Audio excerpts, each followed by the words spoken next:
Hi, everyone. Good evening. I'm Faye Rosenfeld, and I am the Vice President of Public Programs here at the New York Public Library. I want to thank all of you, those here in person and those online, for joining us at Live from NYPL for the library's annual Joy Gottesman Ungeleiter Lecture, which explores themes in Jewish history, literature, and thought.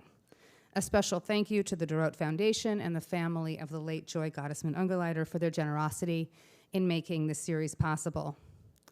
So tonight we're honored to host author Benjamin Balint for a discussion about his newest book, Bruno Schulz, An Artist, a Murder, and the Hijacking of History. And I have to start by saying that it really feels like a small miracle that tonight's program is even taking place. As some of you may know, Benjamin lives in Israel, in Jerusalem. He arrived here in New York by way of Vienna just yesterday. And Benjamin, we are so relieved and grateful that you were able to make it to be with us here today, and that you and your family are safe. Benjamin will be joined in conversation by Pulitzer Prize winning novelist Joshua Cohen, who we are thrilled to have back with us at Live. Benjamin's book is many things all at once. It is a kaleidoscopic biography of Bruno Schulz, the Polish Jewish writer and visual artist whose life was brutally cut short by a Nazi bullet in 1942. It is a study of Schulz's small but incredibly original and influential body of work, and it is a nuanced examination of the complicated moral and political questions surrounding the stewardship of Schulz's legacy in the wake of the Holocaust. All of these, but perhaps especially the complex issues around stewardship, curation, and provenance of artwork, are topics that concern us very much here at the New York Public Library, where it's our mission to collect, preserve, and safeguard the world's cultural heritage while making it accessible to the widest possible public. Indeed, the beautiful research library in which we're gathered this evening has, since the turn of the 20th century, been home to two world-renowned collections that are quite relevant to this discussion. The Dorot Jewish Division, one of the world's leading collections of Hebraica and Judaica spanning the history of the Jewish people, and the Slavic and Eastern European collections, which are renowned for their extraordinary breadth, as well as many unique treasures in the field of history, literature, and culture. If you're here with us in person, you hopefully will have a chance to see our one-night-only display of Bruno Schulz materials drawn from these two collections, including a rare first edition of his work that was published in Polish during his lifetime, photographs of Schulz and his family, reproductions of some early artwork, and more. And I really want to thank Ludmila Shelachova, curator of the Dorot Jewish Collections, and Bogdan Horbal, curator of the Slavic and Eastern European collections, for putting together this illuminating display. Benjamin and Joshua will speak for about 45 minutes, and then we'll take questions from the audience. You'll see note cards and pencils on your chairs, and you can write your questions on those cards, and our colleagues will come around to collect them. If you're joining us online, you can put your question right into the chat, or you can send us an email at publicprograms@nypl.org. Copies of Benjamin's book will be available for purchase right after the event, or you can buy them online via our library shop. All purchases here do benefit the New York Public Library, and of course you can also check out a copy with your New York Public Library card. Benjamin will be signing books, so please do stick around for that, get a book signed, and also check out the collections display if you haven't done so already. With that, please join me in welcoming Benjamin Balint and Joshua Cohen.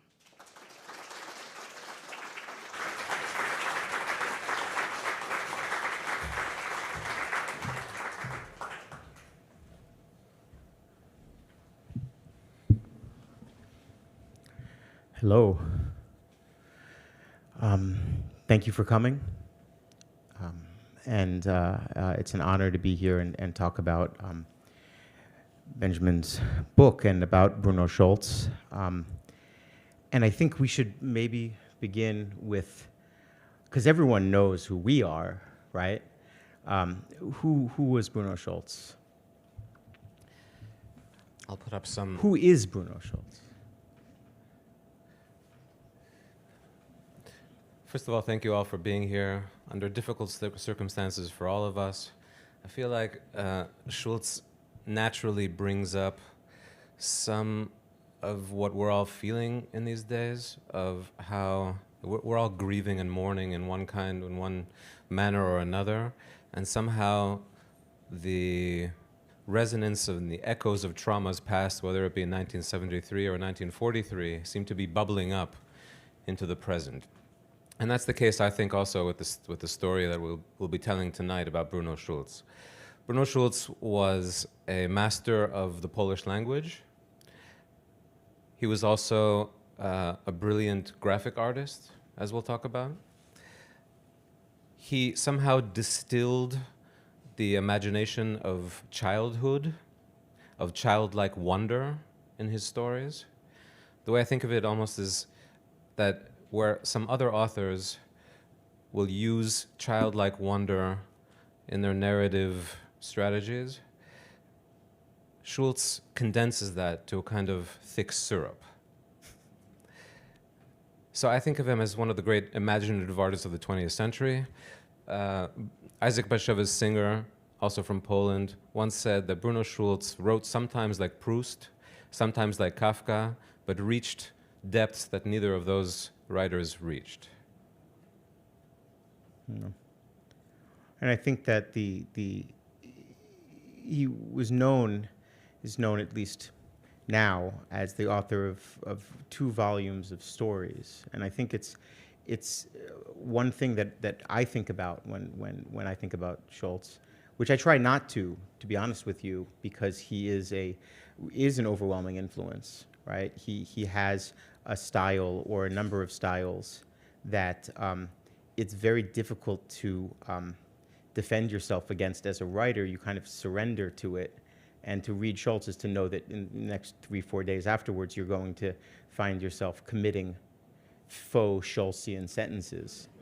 But he was a writer of stories, primarily. There is a novel called Messiah, which was lost, correct? Or do you still believe that this novel will be found in some Russian state archive? Well, first let me speak to the question of influence. Yeah. We have on the wall of this library the books of Jacob by Olga Tokarczuk, the great Polish Nobel laureate. She was in Jerusalem some months ago. We had breakfast. She's a Schulz obsessive, like 2 of us are. Yeah. She said, I hate him and I love him at the same time. I love him because of his mastery of the language, and I hate him because of the overwhelming mastery of the language. Right. So difficult to overcome.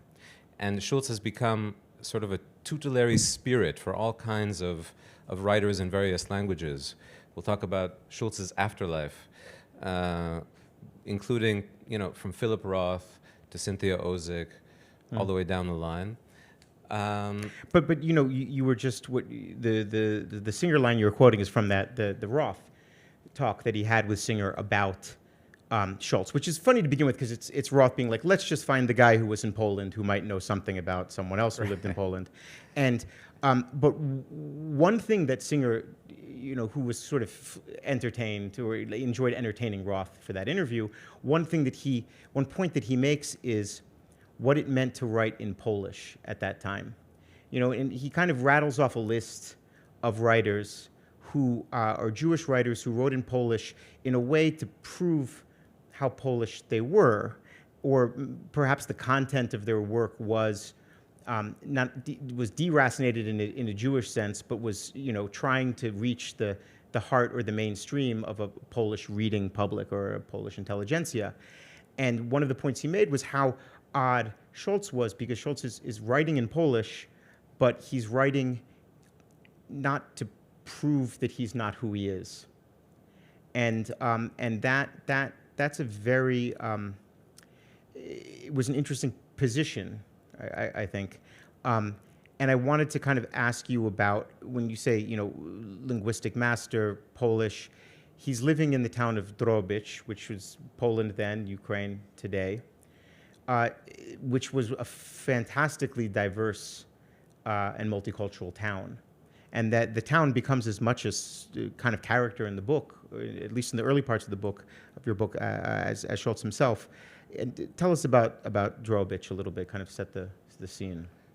Drobic is in, the far eastern province of the decaying Austro-Hungarian Empire. It's also where, in very close proximity, you've got Bruno Schulz writing in Polish, Shai Agnon writing in Hebrew, Josef Roth writing in German, and they're all drawing from this decay, from this ferment. I feel.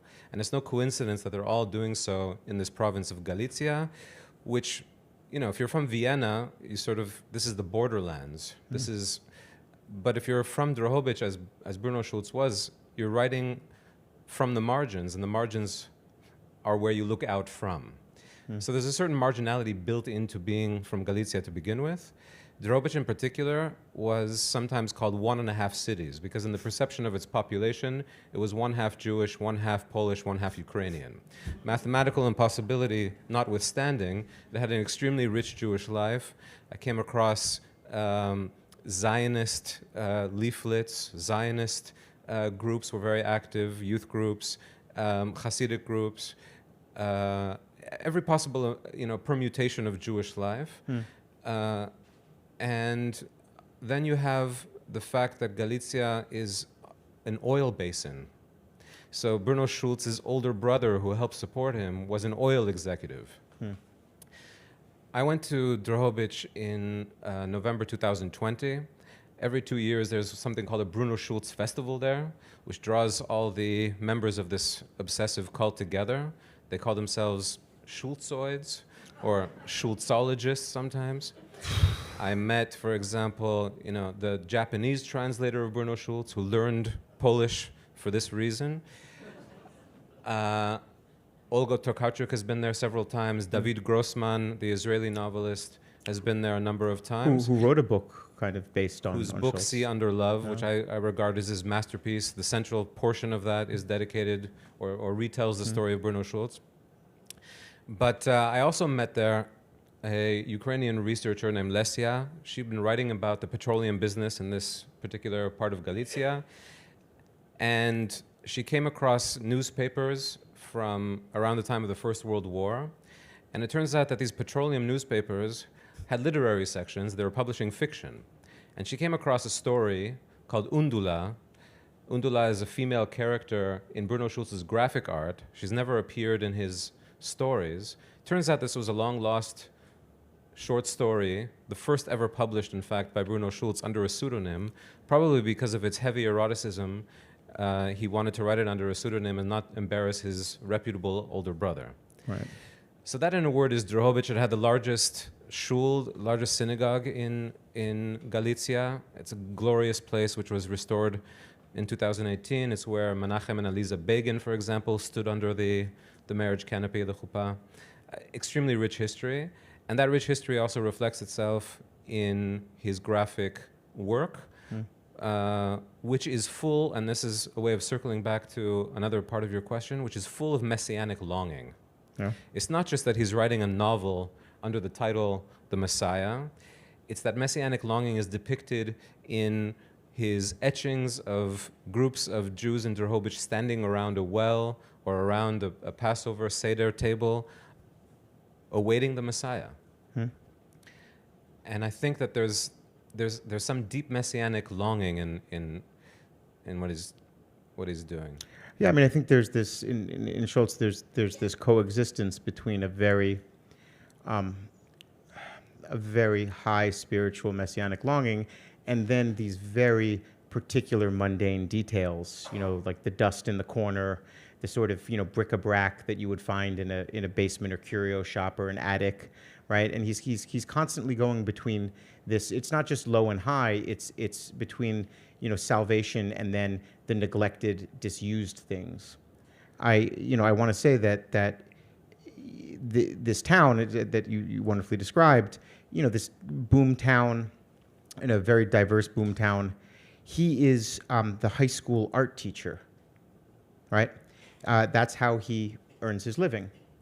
And he's the high school art teacher who at night writes erotically, spiritually charged stories, and draws and paints some, things that if his students would make, he would be. What is it? You have a duty to report if you see your students make some of these things, and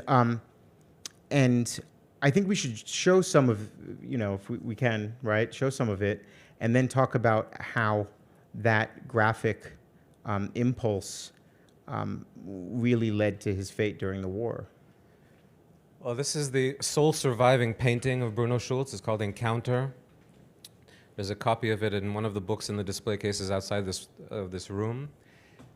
So much of his work was lost, not just the Messiah, the manuscript of this novel, but so much of his graphic work. But as you say, he was known for his art well before he was a published author in the 1930s. He was also doing, in fact, his first book was called The Book of Idolatry. It's a book of prints, very limited edition. This is one of the prints there. It's fairly typical in the way that sort of the male figure genuflecting to the idealized female. At first, he told his students and his colleagues at the high school where he was teaching arts and crafts that he was merely commissioned to illustrate a Polish edition of Leopold von Masoch's Venus of Furs, as if this wasn't springing from his imagination, but of some other imagination. Later, he claimed his own artworks, and on one of the very few occasions that he left Drohobych, where he lived his entire life, he went in August 1938 to Paris with his etchings and paintings under his arm and his portfolios, trying to interest the Parisian gallery into exhibiting his works. He failed, like he failed in most things during his lifetime. He missed meeting Walter Benjamin by, I think, a week.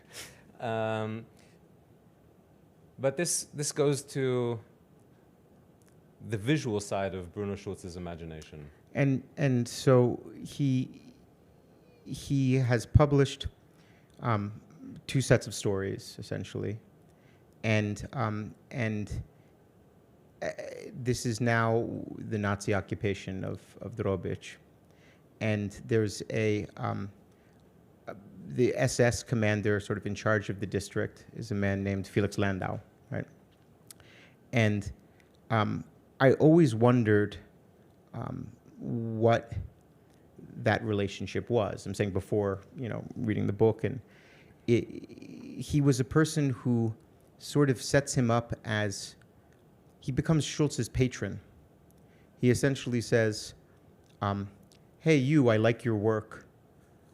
Why don't you come and paint some paintings, some murals, on the walls of my children's playroom in my confiscated house that serves as the SS headquarters or the residence of the officer in charge. And maybe we can just talk about how that relationship begins and what work it leads to. Bruno Schulz was essentially, the irony of this case is that a Jewish masochist met a Nazi sadist in real life. Felix Landau thought of himself as a man of refined taste. Bruno Schulz's artwork caught his eye, and he essentially made this sort of Faustian bargain with him. I'm going to extend your life. I'm going to be your guardian devil, and you're going to be my house painter. You're going to paint me. You're going to paint my mistress. And by the way, I feel so comfortable in my posting here that I'm bringing my 2 kids along to live with me in the SS villa of Drohobych, where I also visited, aged 2 and 4 at the time. And the last thing that and so Bruno Schulz was doing all kinds of, paintings on casinos and the riding hall that Felix Landau, who was a horseman, built. And the last thing that Bruno Schulz was forced to do, and this is sort of raising this whole larger issue of coerced art, or art under coercion, was he was, as you say, commanded to paint the children's room. And he decides to paint 3 walls in beautiful fairy tale scenes, some of which are reminiscent of Hansel and Gretel, some of which are, as you see here, a carriage rider. There's a Snow White thing too, isn't there? Snow White. Yeah. And yet, he still exercises some subversive agency, because he paints, for example, his own face in what we're seeing now, his last self-portrait, as the driver who's quite literally, holding the reins. So at his most helpless, he's drawing himself as this carriage driver. And this, can I just say, can we talk about what moment this is? So, shortly thereafter, Bruno Schulz was shot by another Nazi who was a rival of Felix Landau's. And he was shot down in the street November 12th, 1942. And then the Nazis gather in their lunchroom afterwards. And this guy tells, his name is Karl Ginter, he tells Felix Landau, you had shot my Jew. He had employed a Jewish dentist. You shot my Jew, I just shot yours. Now, after the war, Felix Landau goes to Bavaria, lives as a free man for quite some time.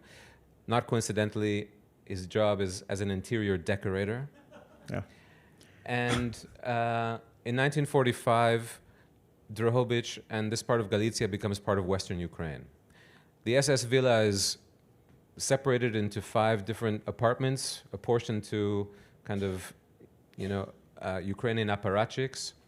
And this mural was considered lost. It had disappeared. It had been painted over.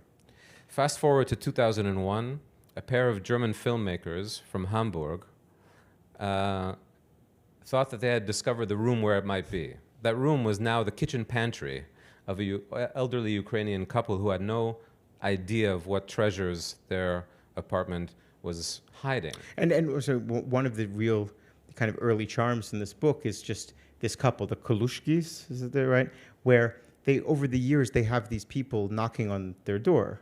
So, and they say, can we come and look for the murals? And they would kind of come in and they would kind of look around and they would look in the back, they'd look in the kitchen, they'd see kind of weird stains on the wall and say, oh, I think it's that. And it's like, no, that's just sauce, and they would try and so it became this, they were used to these, whatever, Schulz heads or whatever they were, who were trying to find this mural. And among them, the greatest Schulz head was Jerzy Ficowski, who was Schulz's biographer and really was responsible for kind of keeping his memory alive, especially in communist Poland. And then these... So Ficowski tries to find the murals and fails, tries to find the lost novel, The Messiah, and fails. And these 2 German filmmakers succeed. It's a stepfather and a... Right, stepfather and a son. Yeah. And so they take down the jars of pickles and the bunches of garlic, and they take down the shelves, and they have an expert team that has a technique of taking out the outer layer of paint. And what you're seeing now is the first time that the outer layer is taken off, and the colors, the vibrant colors of the murals of 1942 reappear for the first time. Now, at that point, they notify the Minister of Culture of Ukraine, the Minister of Culture of Poland, and, as they would later regret, representatives of Yad Vashem.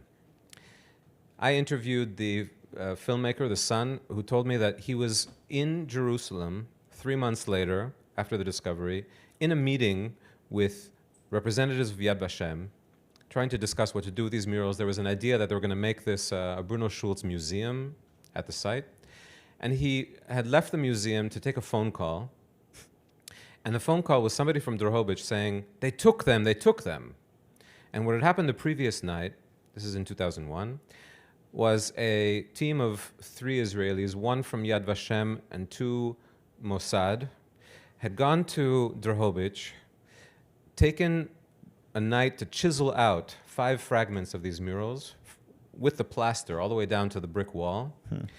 And with the help of then Israeli ambassador to Poland, Shevach Weiss, smuggle them across the Ukrainian-Polish border and then fly them back to Israel, where they were brought to Yad Vashem. This is what they look like now. This is a photograph that I took at Yad Vashem in the art wing of Yad Vashem, which shows the state of the murals. And you can make out, I think, the carriage driver. And then, of course, all hell broke loose, because this was in violation of all kinds of international laws of art conservation.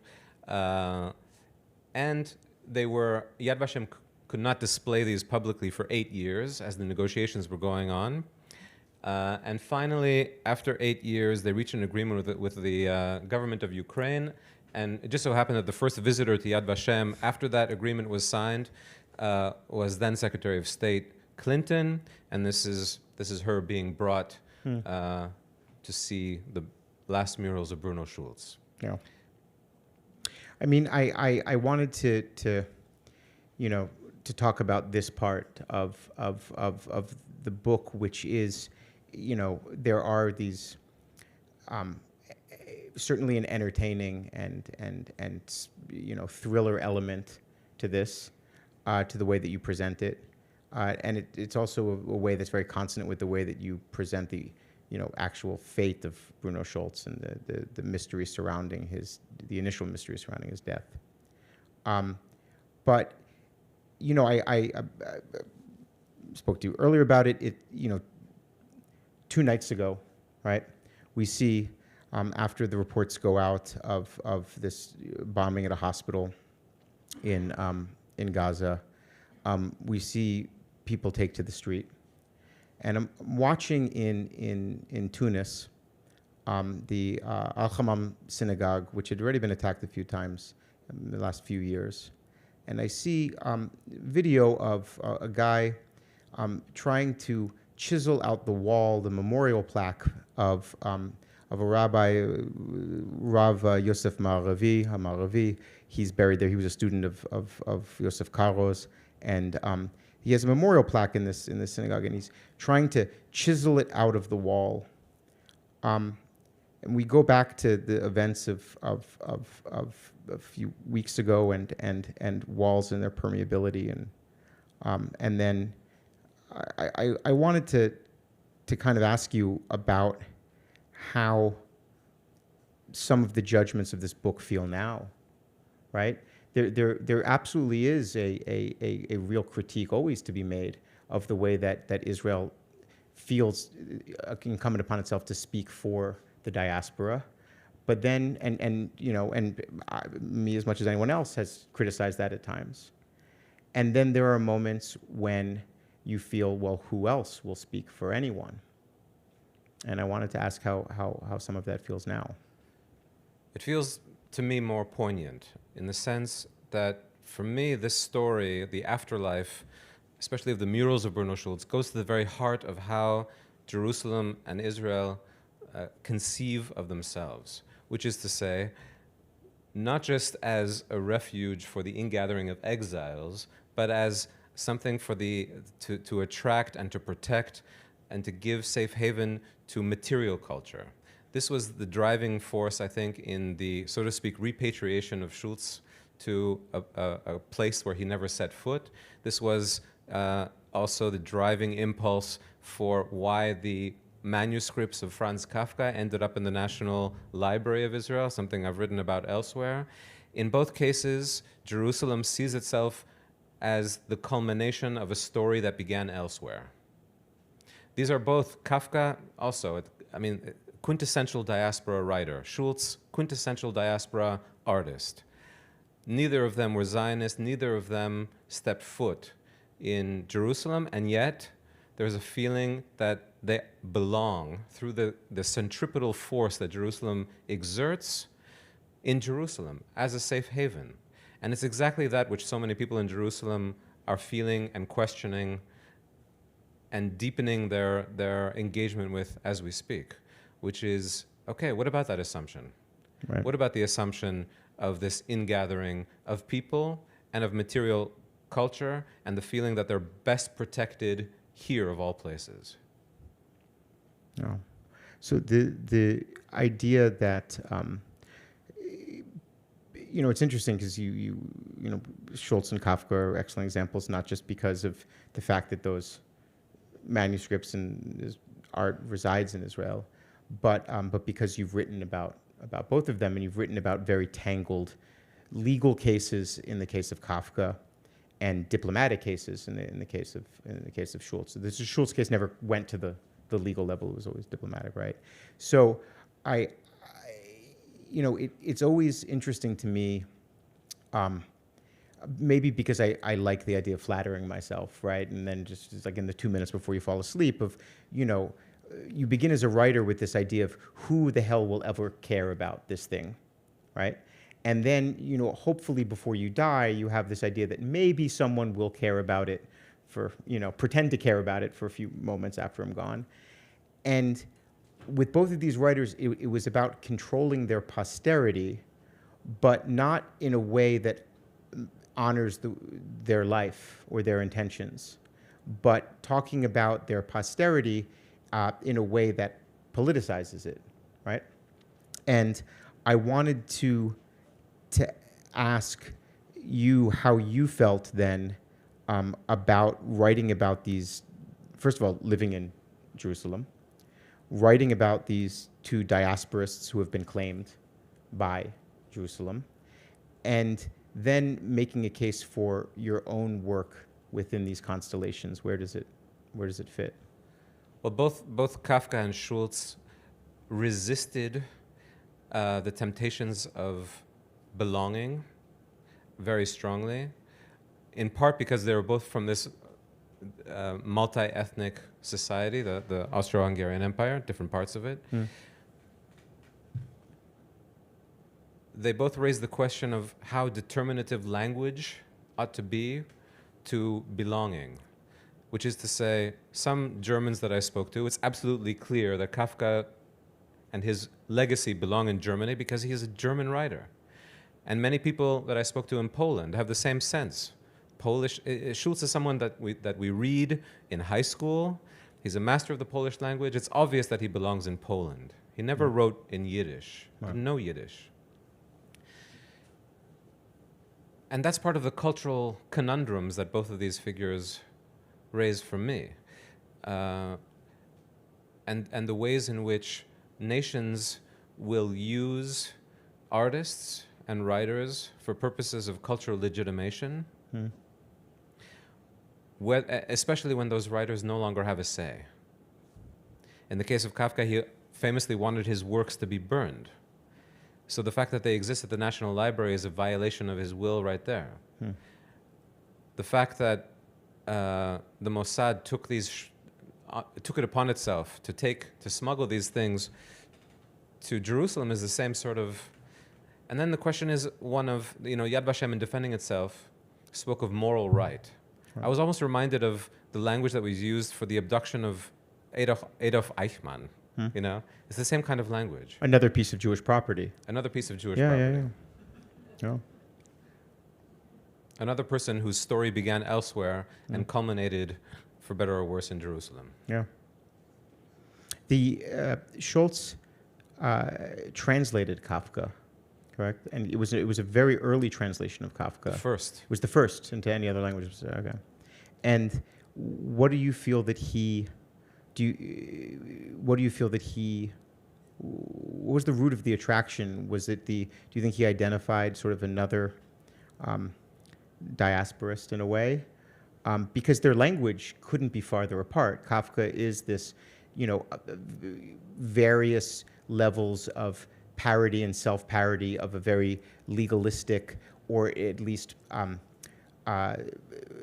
he believes that words and things occasionally correspond, right? And so trying to create the contract of the world by writing in this in this style that is almost always derived from it's almost always a subsidiary style. It's a parody of a report to an academy.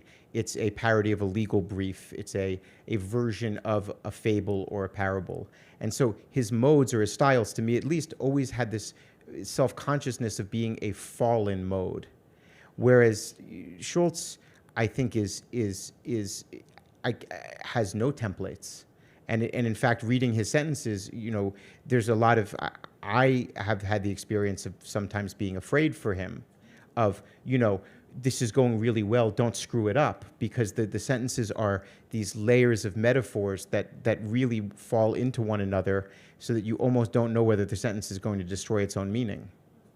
So I mean, they seem very, very different prose-wise. The styles couldn't be more different. Yeah. I think he was attracted. Well, for one thing that they do share is they both strip places and people of obvious ethnic identifiers. And both of them are studies in what it means to write in a Jewish language without mentioning the word Jew.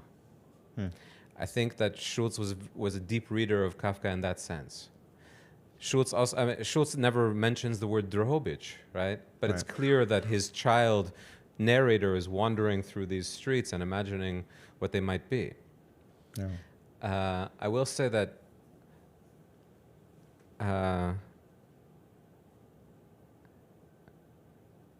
there are shared themes. So, for example, Schulz also has metamorphosis. His metamorphosis is not of the son, of the dominant father, as in Kafka. His metamorphosis is of the father, who's weak, who's sickly, who turns in one story into a cockroach, and another story into a crab that the mother serves for the family, a very unkosher family dinner. We should say that a lot of these, almost all of Schultz's stories, are set in this family.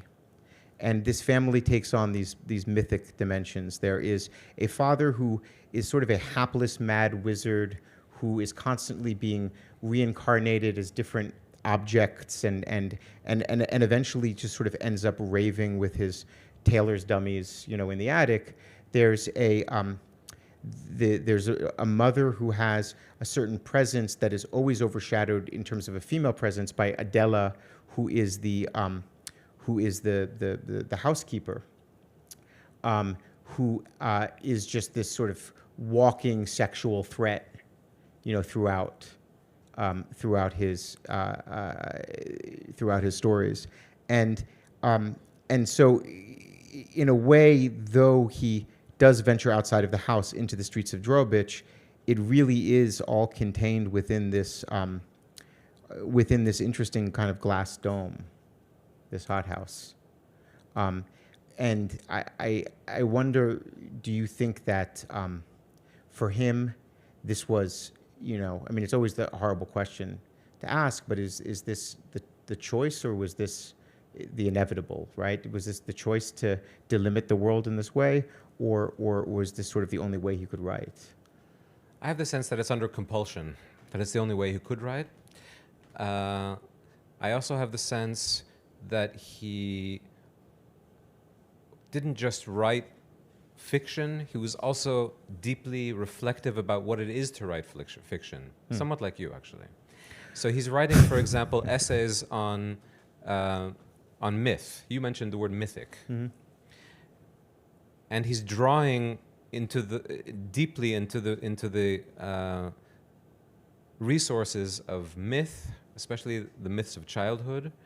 And at one of his essays, Schulz has a very beautiful image. He says, there's this myth of a snake that was cut into 1,000 pieces. And in the dark, those pieces seek to reconnect. They seek wholeness once more. And Schulz says, for me, words are like the pieces of that snake. Words are fragments of something that had original unity, original completeness. And when words seek each other in the dark and find one another, that's what we call poetry.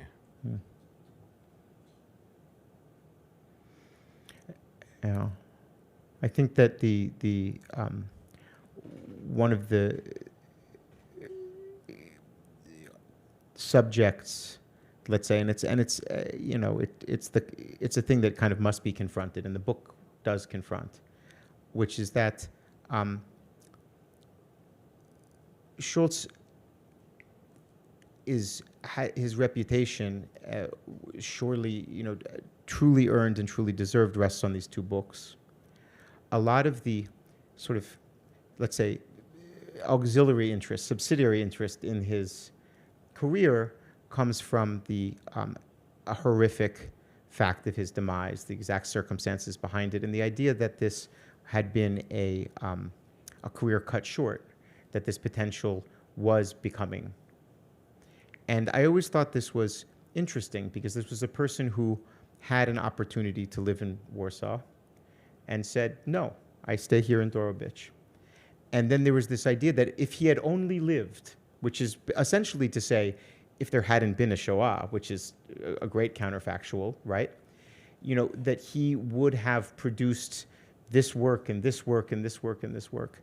And I think I mean, I wonder what your thoughts are about not just, where his career was at the moment that, in the years that it began cut short, but also what do you think about this? I'll just put my feeling out there, this creepy, right, obsession always with what could have been, as opposed to the acknowledgement of what is. And let me attach that question to a previous question about Kafka, if I may, because I think both of these artists are artists of the incomplete. Kafka died when he was 41. Oh. Schulz was shot when he was 50. Both of them, we have a temptation to read them through their fate, which I resist in my book very strongly, as if they're somehow identical with their fate. And both left, obviously, incomplete novels. Both inspired these counterfactuals. So I kept on coming when I was doing writing the Kafka book. People who would imagine, the fantasy that Kafka had survived tuberculosis in 1924 and had come to Palestine and lived as an elderly man. I came across a very well-known Prague artist who depicted Franz Kafka sitting on a Tel Aviv bench in 1950s as an old man, and rather than feeding pigeons, he's feeding the cockroaches. The same thing with Bruno Schulz, this counterfactual. What if he had survived? What if he had gone elsewhere? What if he had reached a sense of completion? But this and this is another tie between them, that in both cases the messages in their works are kind of always deferred. They never reach us on time. The Messiah always comes a day too late, a day after he's no longer necessary. There's hope, just not for us. There's hope, not just for us. Yeah, no. And so there's been. I mean, you were mentioning that's Nicole Krauss's book about Kafka possibly having a life in Israel. There was Cynthia Ozik's book, The Messiah of Stockholm, right, which is about at least the finding of the Schulz manuscript of this last novel, and but most, and that I think is a very Jewish response, or it's a very Jewish interpretation of incompletion, right? It's an incompletion it's cut short by circumstances, by the violence that is perpetrated. But they also are people who come from modernist traditions of incompletion that predate, their ultimate fates, or at least the ultimate fate of Jewish Europe, right, at mid-20th century. And, people who doubted the novel or weren't really sure that the novel would be able to hold the totality of experience as had once been its ambition. And so I'm trying to kind of point you in the direction of the worst question to ask, which is, what do you think the Messiah, meaning the book, not the figure, was? And do you believe that it was this novel that a person who had been insistent about writing small stories and keeping within a domestic circle had? What do you think he had achieved? So let me say first something about the process by which Bruno Schulz wrote. As you mentioned, he's an arts and crafts teacher. He can't stand teaching. He loathes his day job as much as Kafka loathes his job at the insurance agency in Prague. Yeah. He's constantly complaining about it. He's constantly writing letters that I came across in archives asking the education ministry for leaves of absence, etc., or sick leave so that he can write. And in the end, he's corresponding with many women fell in love with him. One of them was, and like Kafka, he was a wonderful correspondent with women. Yeah. So Kafka wrote to, let's say, Milena Jesenska, and Bruno Schulz is writing to a beautiful Yiddish language modernist poet named Devorah Fogel. By the way, her works are now coming into English in the last few years. And he's writing letters to her about Drohobych, and he's appending postscripts. And the postscripts are short fragments, imagining birds in the attic, imagining Adela the maid interrupting his father's disquisitions on the treatise of mannequins, what have you. Gradually, these postscripts grow longer and longer. The mundane reports grow shorter and shorter. And one day, Dvorah Fogel says to him, "You're doing something absolutely staggeringly original. This ought to be a book." And she's the one who put him in touch with a famous editor in Warsaw, which resulted in the 2 first editions that we have outside this room. And that's how the book came to be. And the origins and the fragmentary are there from the beginning. That's what I'm trying to say.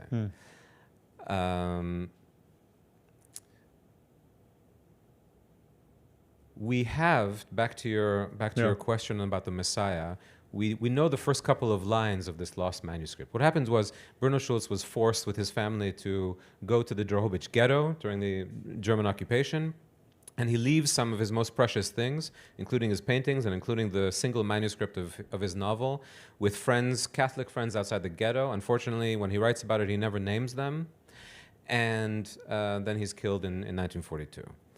However, he, just like Kafka is reading some of his drafts to Max Brod, Schulz was reading some of his drafts to a friend of his who did survive, named Artur Sandauer, who became, after the war, a prominent literary critic in Poland. And Sandauer had at least a partial memory of the first lines. And the first lines are something like, "My mother told me once morning, the Messiah is here. He's in Sambor." Sambor is the next village over from Drohobych. To me, and this goes to your question, this is sort of setting the Messiah as a kind of an incursion into the mundane. He's there, he's in the next town. Well, where do you go from there? Yeah. Do you go to Sambor, or do you wait for him to come to you? Yes. Yeah. In my conversation with Olga Tokarczuk in Jerusalem, we were speaking about this. I told her I'm firmly convinced that this Messiah manuscript does exist in an archive in Moscow. Unfortunately, because of the war, I was not able to go to Moscow. I was in touch with the state archivist, who said, "Don't even bother to come. All the archives are closed." But we do know that the Red Army had special units that took back masses of Gestapo archives from exactly these areas.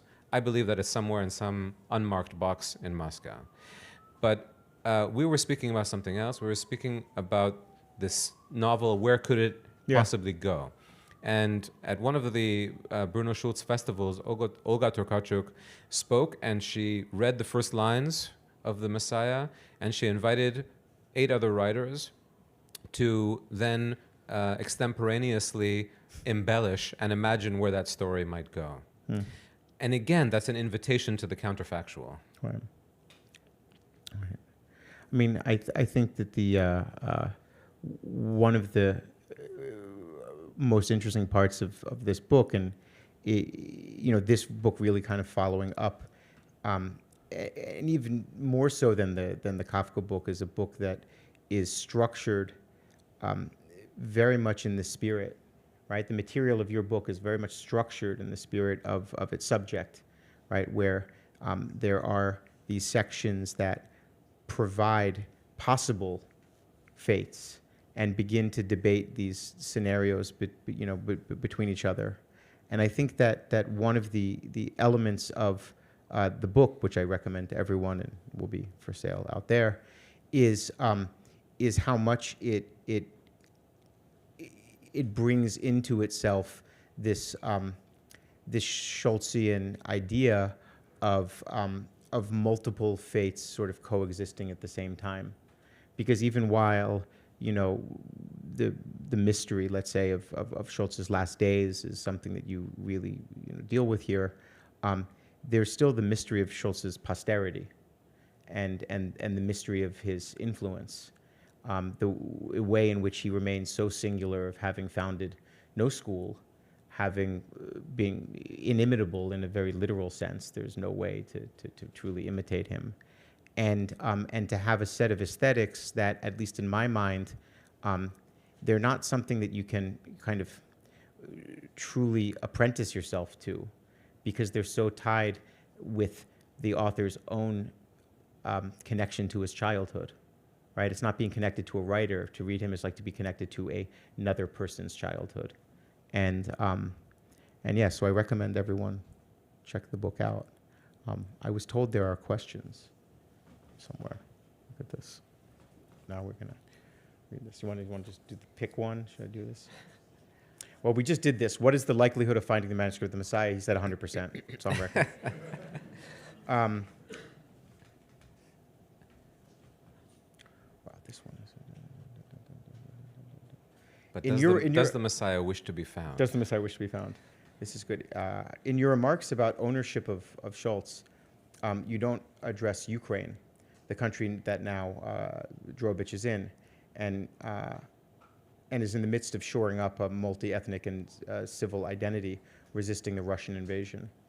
How, if at all, does Ukraine's changing identity influence your thoughts on the ownership of Schulz's legacy? That's a great question.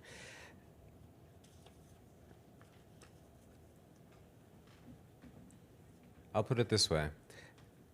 It's very convenient for Germany today to claim Kafka's legacy, which is to say, oh, look, the greatest German modernist writer was a Jew.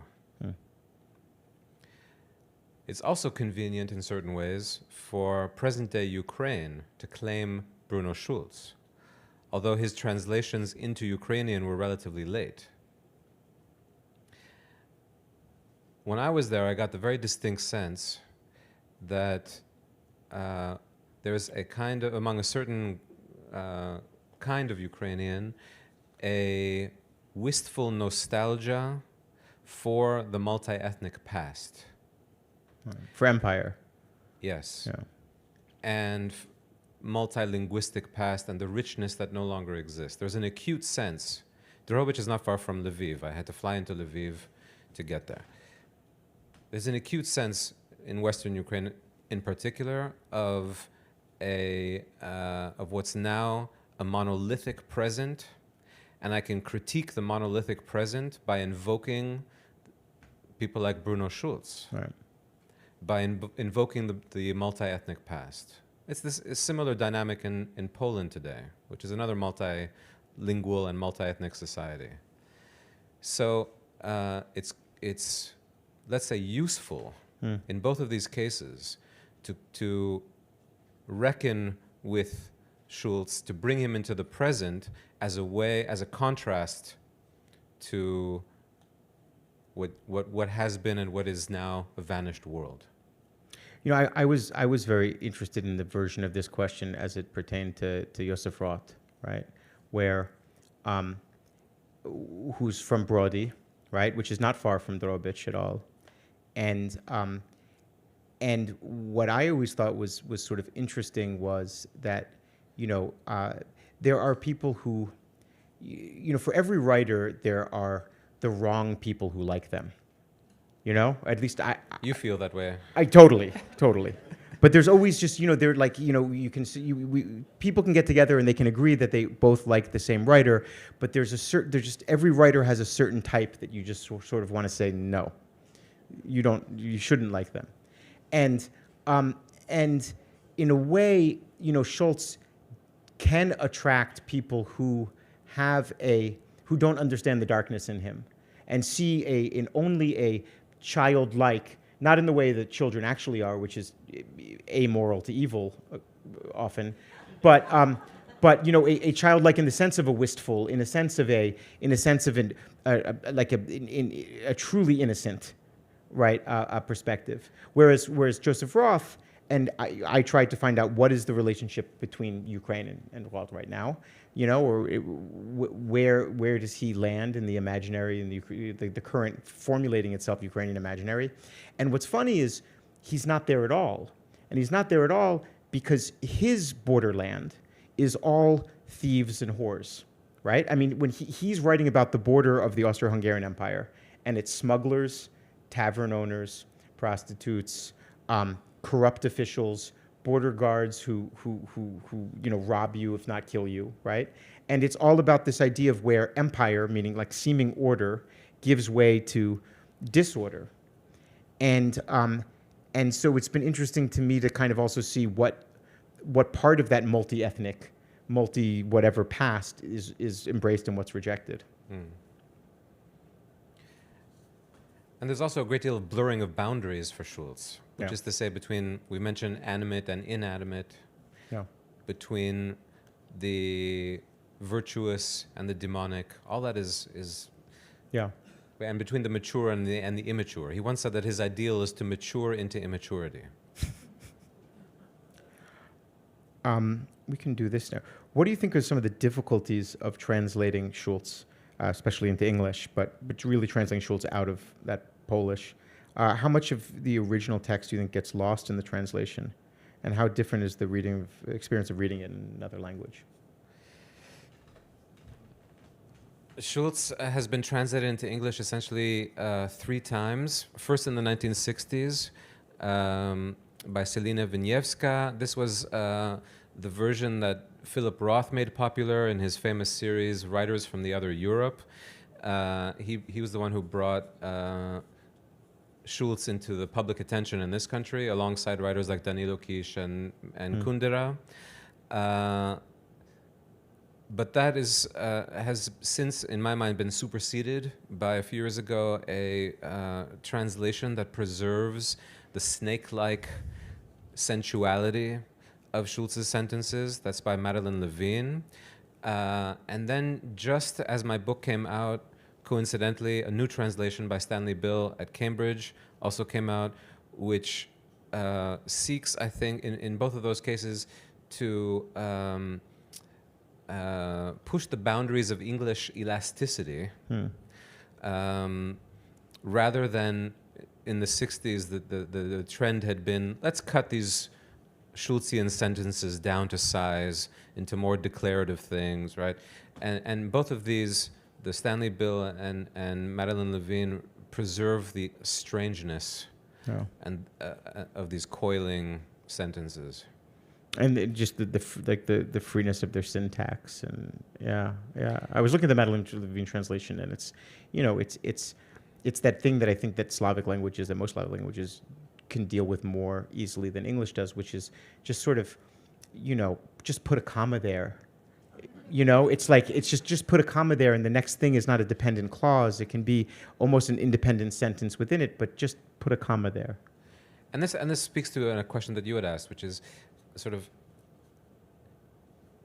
as a writer, either the language masters you or you master the language. I think that there's a Jewish dimension to that, which is, how comfortable am I doing what I'm doing? If my themes, especially, are masochistic, and yet I'm exerting such a mastery over the language that I'm reinventing it, that says something about my own confidence. And that's what I think Schulz is doing. Yeah, I mean, I think I can see that element of it. I also think that he's, in a way,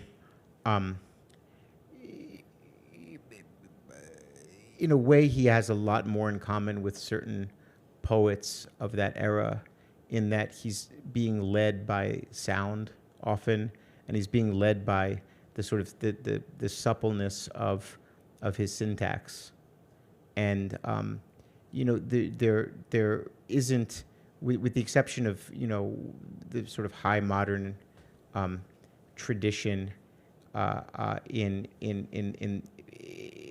the novel, right? There are only a few instances really at the time that Schulz is writing of people who are, people who are not in the extreme avant-garde, but are trying to write in a way that is led by the ear, or by the eye as opposed to sense. And so, you find these weird cul-de-sacs in his prose where, I think I quoted when I was writing about the book, where, he'll describe the city, or he'll describe a map of the city, and by describing the map, suddenly you're in the city. But then the city that he's describing that's inside the map has on the walls of it kind of classified ads and posters. So now he's describing a poster on a street that was on a map. And in a way, that isn't something, if you have to reverse engineer that, that's not something that a writer thinks out ahead of time. A writer's not going to say, I'm first going to put you on a map, then I'm going to put you on a street, and it's going to feel like a real street, and then I'm going to put an advertising poster there. That's a weird corner you write yourself into. And I think to be able to trust yourself to write yourself into that and then write yourself out of it, which Schulz always did, kind of in these Houdini escapes, is, that marks him for me. Yeah. Another thing that he does is in the title story of his second book, Sanatorium Under the Sign of the Hourglass, the father is both alive and dead at the same time. Yeah. So time itself can be mastered. Time itself loops around itself in ways that defy traditional logic. And unfortunately, I just got the sign that said we have to end it now, but that means that in another dimension, we're still talking and we're still going on. So thank you very much. Thank you, Benjamin. And he will be out signing books in a little bit. Thank you all for coming. Thank you all.